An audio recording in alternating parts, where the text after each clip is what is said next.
Good afternoon po. Ayan, biyaya ng Panginoon tayo nakapag-live. Monday ngayon, October 21, 2024. Ngayon po tayo po manalangin. Praise the Lord. Ama, salamat pong muli sa araw na to. Ngayon po ay araw ng Lunes. Pinagpapasalamat namin, Panginoon, na sa kahapon na araw ng Linggo, O Diyos, sa iyong biyaya at kahabagan, Panginoon, ay muli kami nakadalo sa iyong banal na gawain. Salamat, Ama, sa patuloy, O Diyos, na Panginoon, pagsama sa amin. Salamat po sa lahat, O Diyos, ng mga aming mga tinatanggap, Panginoon, mula sa iyo. Bagamat kami, O Diyos, ay hindi karapat-dapat, ngunit ikaw, Panginoon, ang patuloy na sumasagana sa biyaya. Ama, salamat din po sa kalakasan binigay mo sa iyong abang lingkod upang, O Diyos, mapagtagumpayan na kami, O Panginoon, ay makapaghatid, Panginoon, ng iyong mga salita sa aming mga kaibigan, Panginoon. Pagpatawad mo, O Diyos, ang lahat ng aming mga pagkukulang sa iyo, dakilang Diyos sa araw-araw. Gawin mo kaming laging karapat-dapat sa iyong harapan, Panginoon, at minsan muli bigyan mo kami ng pagtatagumpay sa araw na ito sa pagbabahagi na iyong mga salita sa bawat isa. Salamat po, bigyan mo dagdagan mo ng pananampalataya ang bawat isa, Panginoon, nawa ang iyong mga salitay dumating na may makalangit na kapangyarihan sa bawat taong makikinig. Salamat, Ama, pinupuri ka namin, niluluwalhati, in Jesus' name, Amen. Ayan po, ngayon po ay Monday, October 21, bati pa tayo ng happy birthday. Sobrang init. Kaya po yung parang, ito yung mga tao dito sa amin nagkakasikad pa rin. Like ako nga yung parang barado, masakit na lalamunan. So mag-ingat po tayo. Sobrang init, tas may ulan na naman yata, may habagat or something. So mag-ingat po tayong lahat. Bati po tayo ng happy birthday. Happy birthday kay Joshua Austria. Happy birthday kay Jos Cacho. Happy birthday to Sister Laura Tormon. Happy birthday to Sir Emma Palsario. Happy birthday to RJ Oirad, Sir Diab. Happy birthday to Sister Laura Jonathan Tormon din. Happy birthday to Habibi ko. Happy birthday to Dario Baltres Jr. Happy birthday to Neil Alejandre. Ayan, classmate ko po. So yan, maligayang kaarawan sa inyong lahat. Pagpalain kayo lagi ng Panginoon. Ingatan po kayo. Ang Diyos sa maglalaan po ng nasa po ng puso nyo. Tayo lang po ay manampalataya at magdiwala sa Diyos na anumang ating hilingin, ang Diyos po ang magbibigay. Wala na pong iba dahil ang Diyos lang po ang pinagmumulan ng lahat. Kaya po, napaka-importante na ang ating pananampalataya pagtibayan po natin. So, happy birthday and God bless you. Enjoy your special day. So, yan po. Ika lang. Ang sakit sa lalamunan, gawa nga ng siguro yung init. Thank you po sa lahat. Yan, thank you sa lahat. Yan lang masishare ko sa inyo na salamat po. Sa isang araw, siguro 1/4 lang ang pini-Facebook natin. Dito lang talaga. Ito lang po, bira na akong, as in, once in a blue moon lang, yung sabi mo mag-scroll, talaga never ko na po nagagawa. Sobrang parang, mas gusto ko pang matulog, magpahinga, kaysa mag-Facebook. So, yung pala yung pag tumatanda na, at saka, pag may sakit, no po. Yan, kaya pala, dapat pagbata ka talaga, enjoy mo, at napaka-importante, paglingkod natin sarili natin sa Panginoon, no po. Para yung nga ay, syempre pag matanda ka na, tas naisipin mo maglingkod, di ba? Na parang ginawa mo naman tira-tirahan ng Panginoon, di ba po? So, purihin ng Panginoon. Yan, thank you po sa lahat. At ito po ay, although lagay ko na sinasabi, di ba, na ka. Pero awareness din po, again, sa mga na-stroke. Ayan. Sa stroke ko na kasi stroke po ako eh. Although hindi ko nga alam kung ako may mga iba pang sakit. Although baka nga dahil grabe yung panghihina ng katawan ko. At di ba pagka ganun, yung binuksan na nga, marami na buksan sa katawan mo, gawa ng opera, nagkakaroon ng, mas madali ka na, immune ka na sa sakit, mas madali ka magkasakit, mahina na pala yung immune system mo. Yan po, so yun yung nararamdaman ko. Pero ako ay, yun nga, sabi ko, sa faith lang talaga ako mayaman, at kasi hindi naman tayo mayaman sa material po, diba? So, ang gusto ko po share, kasi nga, sa pagbulay-bulay ko rin, pag-analyze, pagtulong sa atin ng Panginoon, diba sabi ko nga, depression po, isa sa naging cause ng aking stroke, yung pagputok na ugat ko. Although, lahi kami talaga ng high blood, sa parents ko, yan po, hanggang halos lahat naman sa amin, high blood. Yan, tas yung kinakain mo pa, diba? Pero ang isang nagpaano sa akin talaga, na ano ko lang, nabulay ko lang, pag-iisip, sobrang pag-iisip.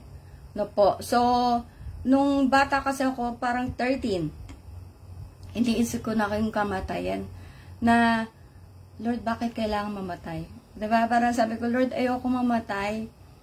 Yan, bata pa lang ako, takot na ako yun na iniisip ko, so sobrang isip. Tapos hanggang sa yung pagtanda mo, 'di ba, maraming problema, isip na isip, kaya nga depression po.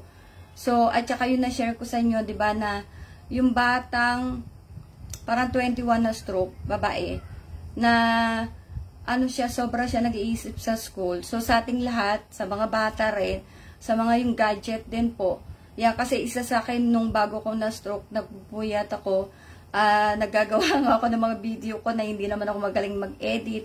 So, kung ano yung kinakaya ng faith ko, na po, yan, yung sobrang pag-iisip, ano natin, hanggat maaari iwasan. At ito po maganda, simula nga akong nabaptize nga ako, na-overcome ko yung yung nabaptize po ako sa Fourth Watch, biyaya ng Panginoon, nawala yung takot sa kamatayan.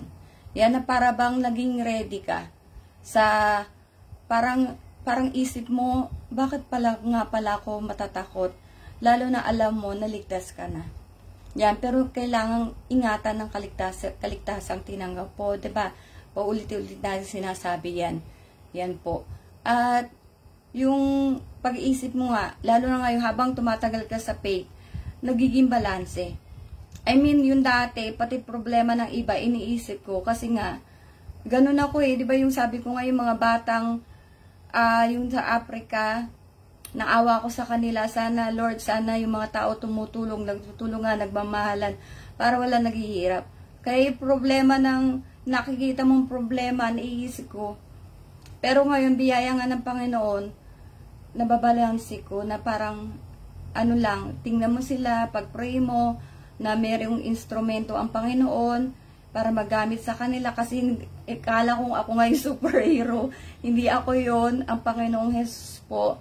So, ang biyaya nga, simula nang tayo ay nasa Panginoon na. Pati yung mga kinatatakutan natin, mga isipin natin, binigay natin sa Panginoon. No po. At yun nga, yung pagtatag ng pananampalataya mo, kailangan matatag para lahat ng worries mo, bigay mo na sa Diyos. No po, purihin po ang Panginoon. At kaya ako naman din na-share po yan sa inyo. Kasi itong sa asawa ko, same yung nangyari sa akin at binibigyan ko siya ng advice. Ako po ay bago na stroke.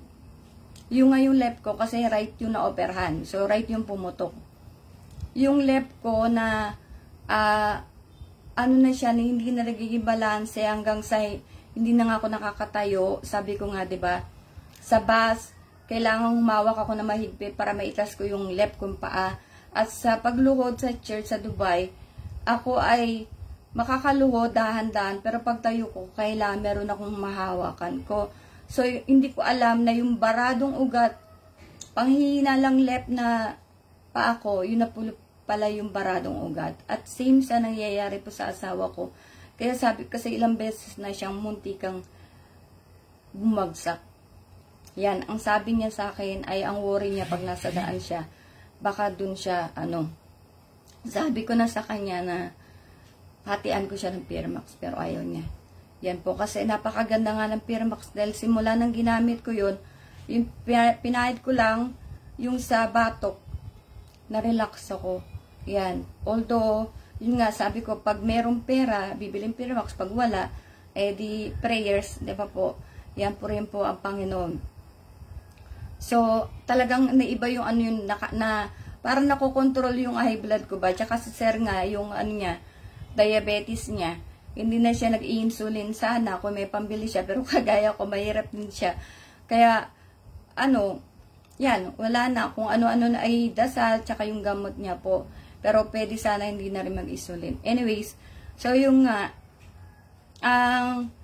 yung biglang nag-trigger nga yung ano ko, yung may pumutok ba, yun na yung ano nga, yung high blood nga po. At sa ating lahat, kasi kagaya sa asawa ko, gano'n na, pag may nararamdaman kayo na yung either left or right yan, na nangihina, ibig sabihin, isang part na ng brain nyo ang barado. So, pa-check up na po tayo. Yan. Yung kinuha kong, nung si Andrea ay may insurance pala si Andrea talaga. Sabi niya, Mami, sorry hindi ikaw ang beneficiary ko, si Daddy. Wala sa inyo. Yung dalawang kapatid ko. So, sabi ko sa kanya na okay lang. Kasi, una-una wala rin kami mabibigay pa sa kanila. Kaya, sa akin di kasi mas iniisip ko yung mga bata. No po. At ang kinuha kong insurance sa amin dalawa ng mag-asawa ay ito yung actually ano to yung hospitalization lang tsaka yung accident. Kaya sabi na asawa sa akin na ano ka na kasi may insurance na ako ganyan. Sabi ko sa kanya sa totoo lang wala ko pa kailam sa insurance. Mas masaya ako kung tatanggap siya sa Panginoon. Yan po. Kasi, higit pa sa na-stroke ka, pag di ka nakatanggap sa Panginoon, pag may nangyari sa'yo, yun ang ano ko, yun ang, kumbaga, pinagkukulit ko sa kanya na tumanggap sa Panginoon. Sabi ko nga, ito lang ay, gusto mo online ka muna, baptize ka, tas online ka, 'di ba? Hanggang sa unti-unti kasi yan kumbaga yung pagmamahal mo sa Panginoon, yung konting-konti nga, anyways po, nasa stroke tayo, 'di ba? So, ayan, kung kayo nakakaramdam ng nanghihina yung right or left nyo, is pa-check po tayo kasi nga, nangyayari sabi ko sa asawa ko, na ganun-ganyan ako. Bago ko tuluyang na paralyze pumutok, unti-unti yung humihina na yung isang part. So, pansinin po natin ang ating sarili at kung kaya nyo bumili ng Firmax, pwede nyo po ko i-message yan po. At hindi lang kasi yung, sabi ko nga yung bukol ko sa breast, hindi na bumalik by the grace of God po, na 2 pahid lang. Sa kung saan na dun yung bukol, ay yun nga, sa biyaya ng Diyos wala na po. Yan, pero ang stroke, ito sa naranasan ko ay, ito yung deadly talaga. At biyaya nga ng Diyos, pasalamat ako sa Panginoon na yung purpose ko ay, kumbaga yung purpose ko sa Panginoon talagang, ito nga binigyan pa tayo ng another life dahil gagamitin tayo ng Diyos. Pasalamat ako may ganun pala akong purpose. Dahil kung hindi, wala na rin siguro ko. Purihin po ang Panginoon. At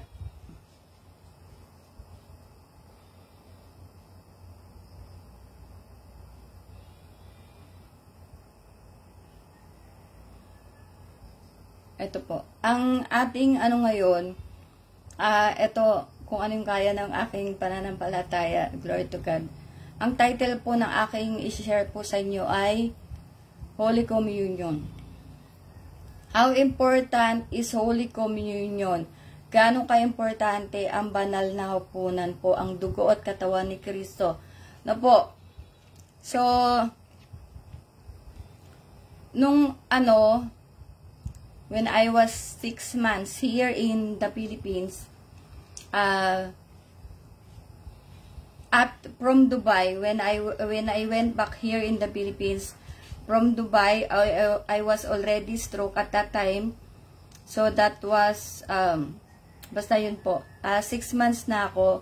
Already, I'm here in the Philippines. And I told you that I searched for the church here in the Philippines, PMCC Fort Watch. And it took me 6 months before I had someone to reach out to me, or to reach out that, hello, parang I need someone to come here so that they can get my tithes. And in my mind, yung tithes po talaga ang iniisip ko at that time. Yan, kasi nga sabi ko, my thought like, I cannot go to church at that time, or I really don't know. Maybe somebody can pick me here in the house so that I can go to church. But first thing and foremost in my mind at that time was my tithes. Na I want to give my 6 months tithes and offering. I don't want to keep it to me for more, diba, for more months to come. Yan po. Kumbaga, 6 na buwan na yun sa akin, yung tithes na yun, yung envelope. So, gusto ko na talaga ma-release. Para, at least pag na-release ko na, safe na. Yan. And, nung nga po, by the grace of God, nung ako ay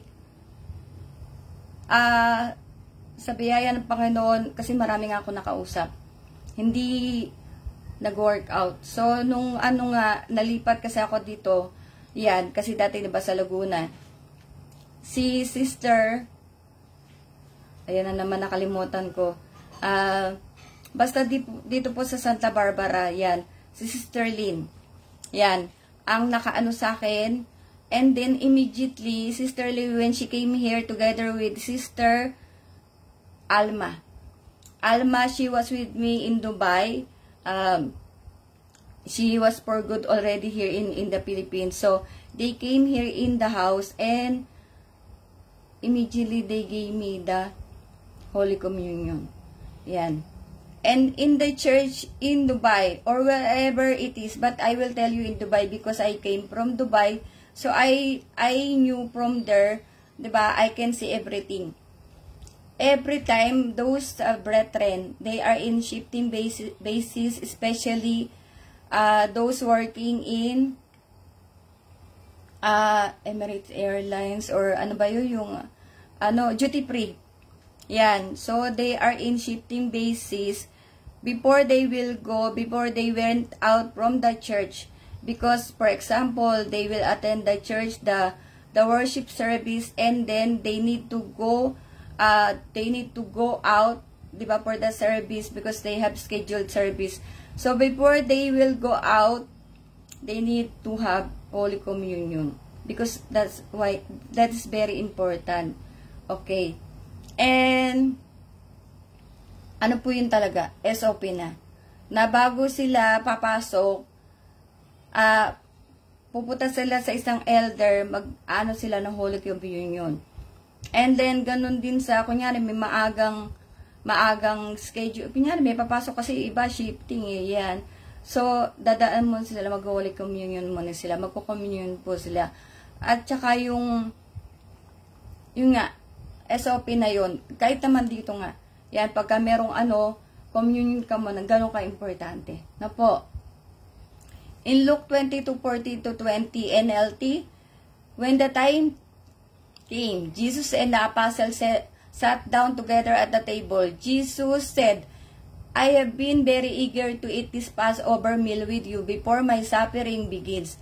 For I tell you now that I won't eat this meal again until its meaning is fulfilled in the kingdom of God. Then he took a cup of wine and gave thanks to God for it. Then he said, take this and share it among yourselves. For I will not drink wine again until the kingdom of God has come. He took some bread and gave thanks to God for it. Then he broke it in pieces and gave it to the disciples, saying, this is my body which is given for you. Do this in remembrance of me. After supper, he took another cup of wine and said, this cup is the new covenant between God and His people, an agreement confirmed with my blood, which is poured out as a sacrifice for you. At kinuha ko po ito sa Tagalog. Alam mo na, hindi tayo magaling sa English. So, Lucas 22:14-20, at nang dumating ang oras, ay naupo siya, at ang mga apostol ay kasalo niya. At sinabi niya sa kanila, pinakahangad kong kanin na kasalo niyo ang kordero ng Paskwang ito bago ako maghirap. Sapagkat sinasabi ko sa inyo, ito'y hindi ko kakanin hanggang sa ito'y magganap sa kaharian ng Diyos. Glory to God. At siya'y tumanggap ng isang saro, at nang siya'y makapagpasalamat, ay sinabi niya, kunin niyo ito at inyong pagbahaginin. Sapagkat sinasabi ko sa inyo na hindi na ako inom mula ngayon ng bunga ng ubas hanggang sa dumating ang kaharian ng Diyos. At siya'y dumampot ng tinapay, at nang siya'y makapagpasalamat ay kanyang pinagputol-putol ay ibinigay sa kanila na sinasabi, ito'y aking katawan na ibinibigay dahil sa inyo. Gawin niyo ito sa pag-aalaala sa akin. Gayon din naman ang saro pagtapos na makahapon na sinasabi, ang sarong ito'y ang bagong tipan sa aking dugo na nabubuhos ng dahil sa inyo. 1 Corinthians, diretso ko na po. Ito lang yung mga kinuha ko, so hindi na ako didiretsuhin ko na to. 1 Corinthians 11:23-25 NIV. For I received from the Lord what I also pass on to you. The Lord Jesus, on the night he was betrayed, took bread, and when he had given thanks, he broke it and said, this is my body which is for you. Do this in remembrance of me. In the same way, after supper, he took the cup, saying, this cup is the new covenant in my blood. Do this whenever you drink it in remembrance of me. Glory to God po. Binintino ba kayo? Okay po.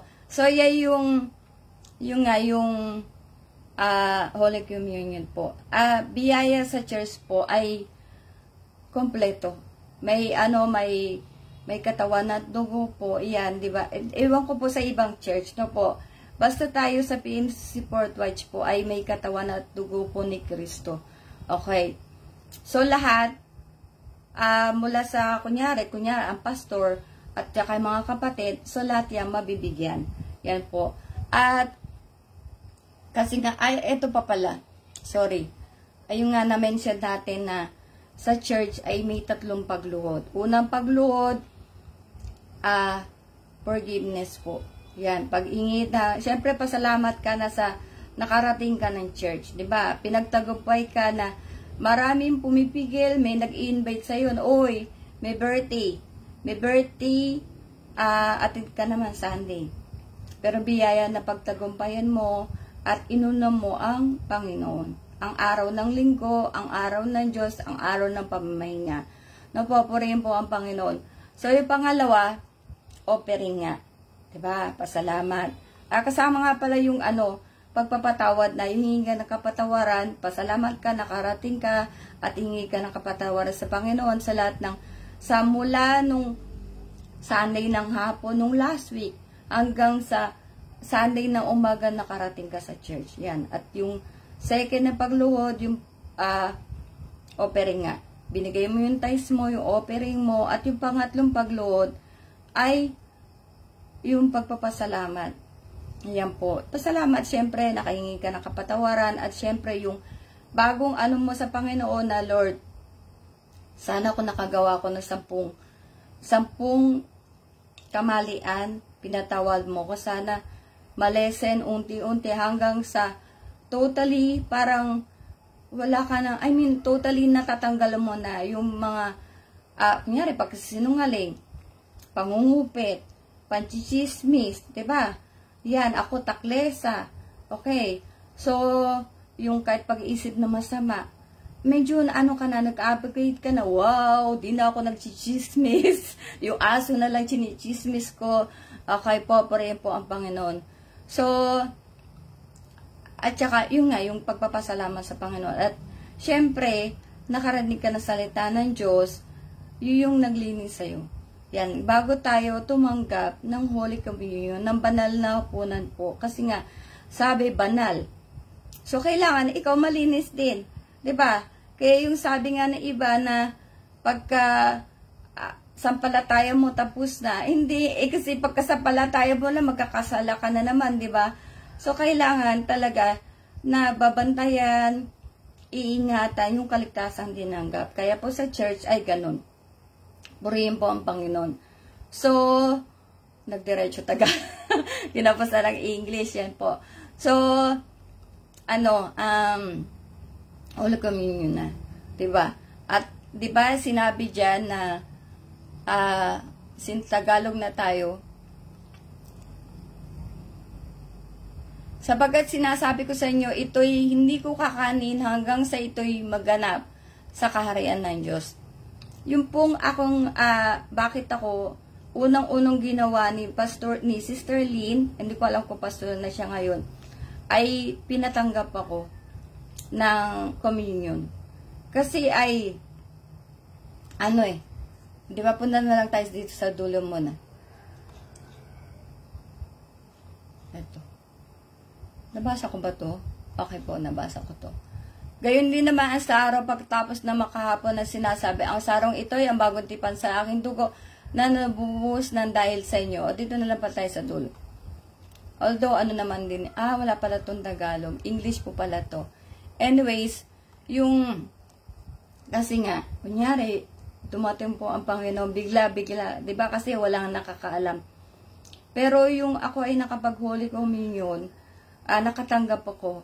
Ito kasi ay tipan, yung covenant sa Panginoon, na nalinis ka nung, syempre, tumanggap ka ng, of course, bago ako syempre ay, muna, may pagbabasa po ng banal na salita, ng Word of God. Yan, hindi ba sa, inom, o kain, inom, parang ganon, hindi po. Yan, syempre ay, lilinisin nga tayo ng salita ng Diyos, po. So, purihin po ang Panginoon. Yan kasi nga, na, baka, kaya napaka-importante, ay baka bigla, hindi ka nakahingi ng tawad, hindi ka nakarinig na nalinis na salita ng Diyos. Paano tayo? 'Di ba sabi nga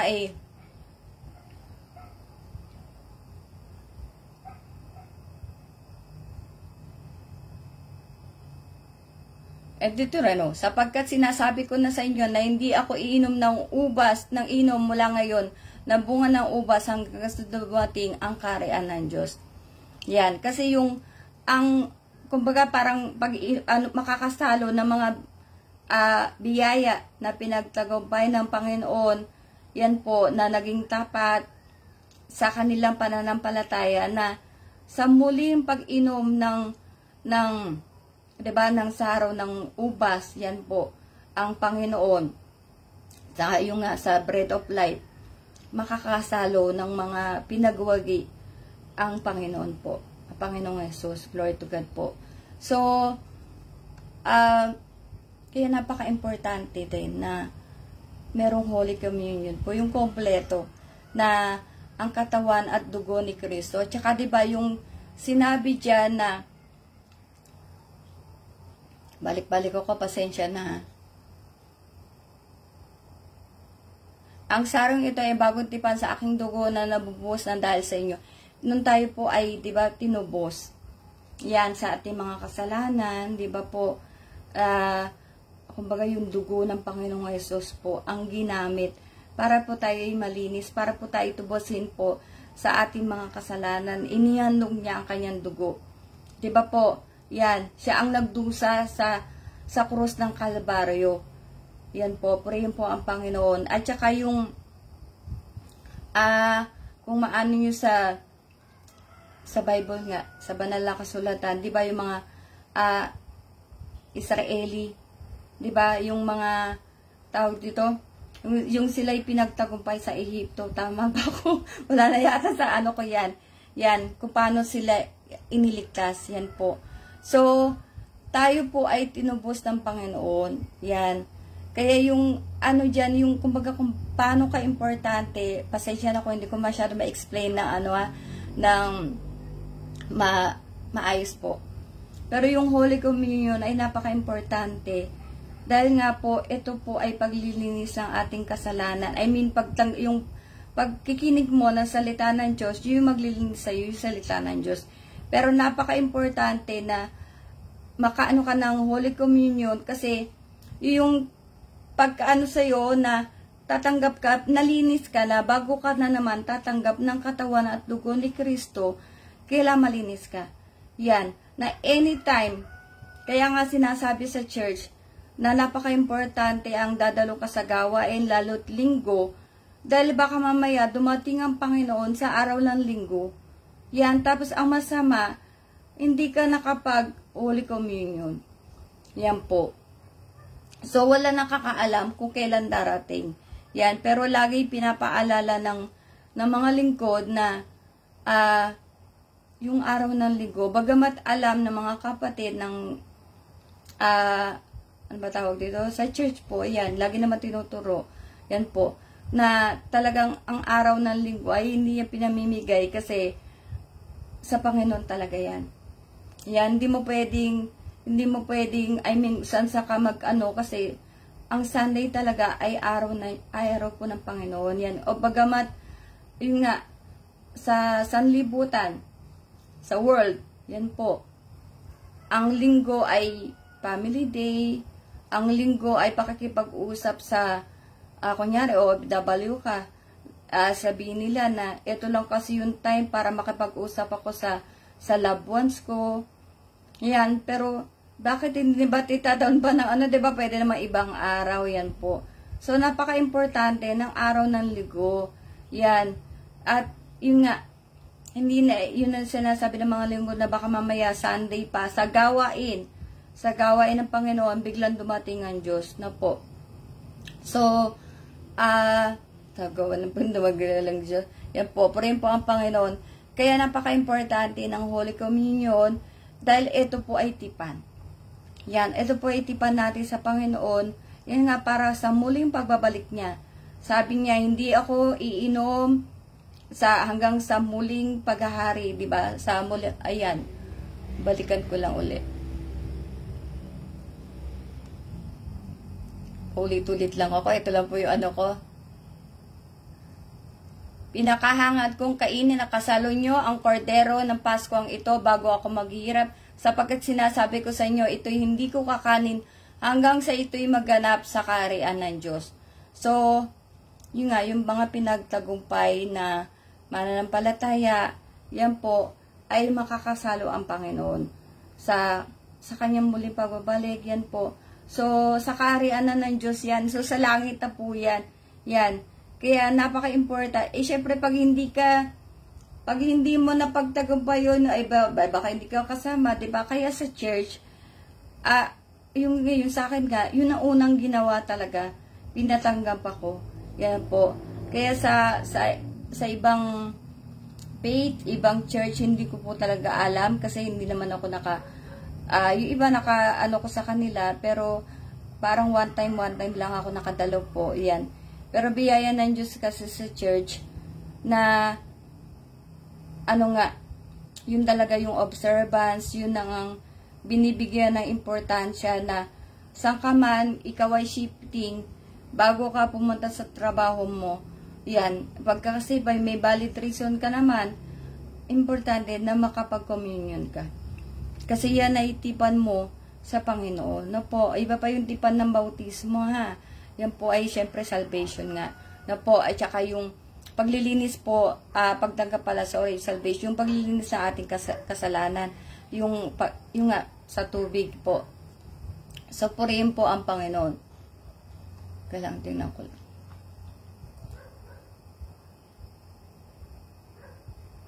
Yan pala yung nilagay ko dito. Okay, so, yan po. Yun lang yung ma-share ko. Hindi ko napahaben po ang ano ko sa inyo. Tawag dito. Yun na ano ko lang na kasi sa iba, di ba, na dahil nag-church, kasi hindi siguro sa atin na ipapaliwanag kung gaano ka-importante yung Holy Communion po.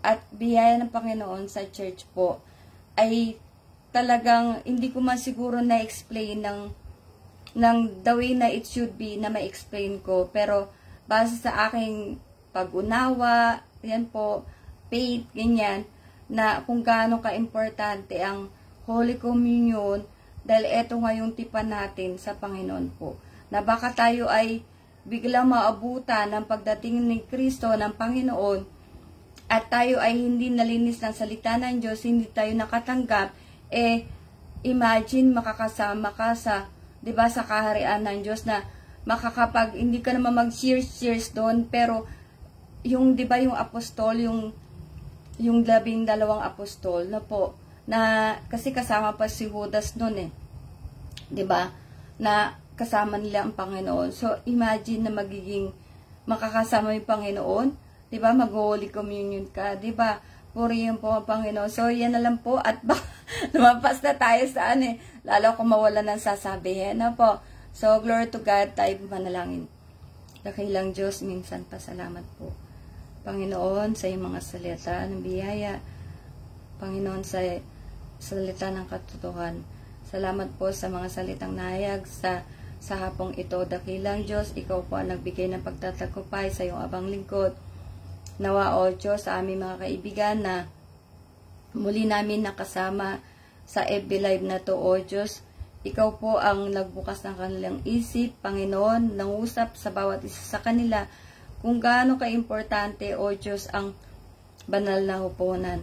Panginoon, na kung saan minsan pa muli sa iyong kahabagan, O Diyos, na magbigay ng pagtatagumpay sa bawat isa, Panginoon, na muli ka namin makakasama sa banal na hapunan. Glory to God. Salamat po, dakilang Diyos, sa araw na to. Patuloy nilalapit namin na aming mga kaibigan na may sakit. Ikaw ang patuloy na umabot, O Diyos, sa bawat isa, maging ang iyong abang lingkod. Ikaw ang maglalaan, O Diyos, ng aming mga pangangailangan sa gamot, O Diyos, kalakasan, sa mga pinansyal na pangangailangan, Panginoon, pagtagumpayan ng bawat isa, na kung ano man po ang aming needs, Lord, ikaw po ang maglalaan. Sa mga kaibigan namin na maraming suliranin sa buhay, O Diyos, ano man po ang suliranin na yung Panginoon, ikaw, O Diyos, ang magbigay ng katugunan. Sila man ay may mga prayer request, O Diyos, mga piping panalangin. Dakilang Diyos, ikaw po ang umabot sa bawat isa. Panginoon, nawa sa bawat isa na may pananampalataya, Panginoon, na tumatawag sa ikaw, O Diyos, na magbibigay ng katugunan. Salamat po, Ama, sa hapon ito, at muli sa araw na bukas, O Diyos, ay bigyan mo ng kalakasan na iyong abang lingkod, upang muling makasama ng aming mga kaibigan sa pagbabahagi ng iyong mga salita, ng iyong katotohanan, at sa mga kaibigan namin na hindi pa tumatanggap ng kaligtasan, O Diyos, bigyan mo sila ng pagmamadali, upang ikaw ay tanggapin sa kanilang mga buhay. O Diyos, huwag mo silang saway mo lahat ng pag-aalinlangan sa kanilang mga puso, sa kanilang mga isip. Panginoon, na minsan pa sila, O Diyos, ay maging anak mo. Salamat po, Panginoon, sa apong ito. Ibinabalik naman lahat ng pagluluwas, pagpapasalamat, pagluluwalhati, pagpupuri sa pangalan ni Jesus. Amen. Glory to God. So, ayan po, salamat po uli. At di ko alam kung na-explain ko maigi, pero kayo na po ang bahala. So, abiyayan ng Diyos, pinagtagumpay tayo sa oras na to. And see you po all tomorrow. October 22 na, malapit nang matapos sa October. Ganyan kabilis. Nag-general cleaning ako po sobrang pagod. Kasi naman, may mga inayos po, naglilinis ako. Yan, kasi sa biyaya ng Diyos na tayo ay yung gusto kong gawin po, yan, ay gusto ko maayos, malinis yung mga gamit-gamit ko ba dito, yan po. So, tsaka kasi, di ba, sa kahabagan ng Diyos, di ba, may Pasko. Di, sana may Pasko, di ba po? Yan po rin po, Panginoon. At sana, ito, ano ko lang, dagdag ko po, kung napapansin nyo, yung COVID, di ba? Almost 2 years. 2019 to 20, 20, 21, 22. Parang, alam ko 2 years yan. So, kasi magto-20 na yun, kung daw ko magkakamali. Basta 2 years po, ganyan, or lumampas, di ko, Pero yung yun nga, at biyaya ng Panginoon ng mga tao, kasi pabago na naman, di ba? Wala tayong alam. Hindi natin alam magkaka-COVID. Tanging ang Diyos lang po, di ba? Pero biyaya ng Diyos kasi sa church, may mga pinagbulaya rin kami, mga salita ng Diyos about sa COVID, yung mga ganyan. At etong sinabi ng Panginoon sa akin, at sa narinig ko, ay 2 years, di ba po? Yan. Although, sabi ko nga, ito yung sinabi ng Panginoon, sinasabi ko, no po. So, kung biyaya ng Diyos, tayo ay mahigit sa 2 years pa, sabi mo na 3 years na, hindi ko alam. Yan po, na maaring ang Diyos ay gusto tayong hubugin. Yan na, 'di ba, magkaroon tayo ng bababagong buhay. Kasi yung COVID nagbabago sa atin. Sa marami. Yan po. Although ako ay nung nakatanggap ay unti-unti nabago yung buhay ko sa biyaya ng Diyos. Maraming Fourth Watch ang nabago ang buhay simula nang nakasama sa Fourth Watch, nakatanggap ng kaligtasan. Yan, at bukod pa yung COVID, marami tayong natutunan, no po. At ito yung paghayag ng salita ng Diyos ng muling pagbabalik ng Panginoong Hesus po, ay, syempre yung mga tao, parang nababago rin. Yung bang, bumabait. Bumabait. Yan, na, iba, yung nga, diba, sabi natin, nagpapakalinis, nagpapakadalisay, yan po. So, ako hindi ko rin alam dahil di ko naman nababasa nga yung buong Bible po. Kahit naman nabasa ko, hindi naman po instant yung brain ko para mag-ching, biglang nasa brain ko na lahat, no po. Pero, kung mapapasin mo yung dalawang senaryo na yan, na, although yung nga, wala ko sinasabi na hindi mangyayaring sa 2 years yan po. Hindi ko alam, yan ang nilagay ng Panginoon sa isip ko at doon sa narinig ko. Yan po. So, biyaya ng Diyos kung naging 3 years, di ba? Pero ang maganda, tayo po may kahandaan. Huwag kang maging huwag kang maging hindi tapat na alipin na, matagal pa dadating yung amo ko, saka na ako maglilinis. Pagka yung malapit na siyang dumating kasi baka may alakabok na naman, di ba? So, kailangan handa ka. Kasi baka mamaya pag dumating yung amo, ang dumi-dumi dyan, nag-inom ka pa, di ba? Kung ano pinagagawa, may bisita ka pa, automatic talsik ka. Di ba? So, pag tayo handa, anytime, yung nga, may kinalaman yung Holy Communion po, anytime dumating ang Panginoon, tayo po'y handa. Yan, na kukunin ka, agawin ka, kasi nalinis ka, tumanggap ka ng tipan, sama-sama tayo sa langit. Di ba? Sa kaharian ng Diyos na kasama natin ang Panginoon na iinom ng ubas. Diba? So, ng ubas yung po, diba? Yung Holy Communion na nga. Ayan, lalo pa ako malilito eh. So, purihin po ang Panginoon. Yun lang yung napansin ko. Parang last week, ganyan na. Sabi ko, yung COVID, 2 years old, almost 2 years. Tapos, ang binigay ng Panginoon sa utak ko, yung sinabi niya ay 2 years. Yan, although sinabi ko nga less than 2 years kasi ayoko ng yung 2 years talaga, ganyan, para naman ang tao ay nagmamadali, di ba? So, iba ka mamay sisihin ka pa eh. Sabi mo 2 years, kaya tinatakan ko 2 years, di ba? So, kaya ako ay play safe. Yan, 2 years and less than 2 years, pero mas maganda po. Ngayon pa lamang, tumanggap na tayo ng salvation, 'di ba?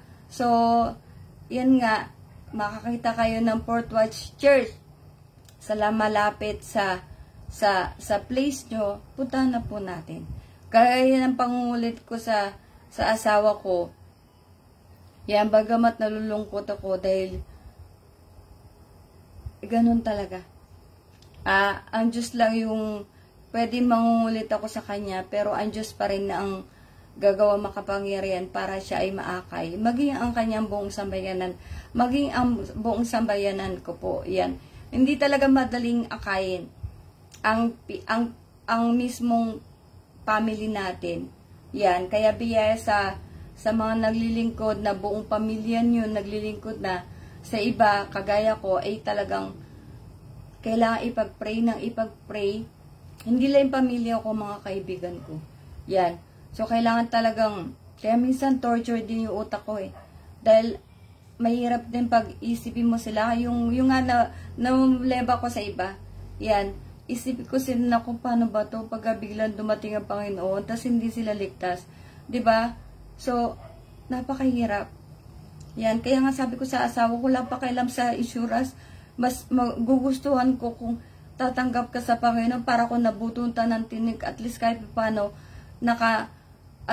step forward ka na, 'di ba? So, more prayers pa na mapalapit siya sa Panginoon, yung maglilingkod na. Kasi napakasarap sa feeling na buong pamilya naglilingkod. Yan po. At saka kasi, syempre, dun nagkakaroon ng harmonious relationship. Yan. Kaya nga, nagpapasalamat ako sa Panginoon dahil ang nanay ko, talagang minsan, most of the time, nakikinig sa akin. Yan. Kasi noon talaga ako pasaway eh. Yan. Ako pala hindi nakikinig sa kanya. Okay? So, biyen ng Diyos talaga, na, alam mo yung payag, yung ganun na tumanggap siya, at yung sinabi na Panginoon, talagang overwhelming. Hindi ko na nga lang ang nanginayang ako sa Kuya Ari ko na binigyan ako ng parang babala ng Panginoon. Yung nga, sinabi niya na ako, pero kasi nga, nauna yung takot, na baka hindi ako pansinin ni Kuya, yung negative kagad ba? Yan, nag-alilangan ako. Eh, yung kapatid ko naman, yung bunsong lalaki kasi ay wala pa ako sa Fort Watch. Yung tatay ko wala pa ako sa Fort Watch. So, yun po. Kaya, pasalamat talaga ako kay nanay na talagang at least may nagawa pala ko para sa kanya. Yun po yung pinapagpasalamat sa Panginoon. Ito yung pag-uwi ko ng Laguna, ang ano ko talaga si Ian. Kasi walang iba magdadala sa kanya sa kaligtasan yung bautismo, kundi ako lang yung naiisip ko. Yan po.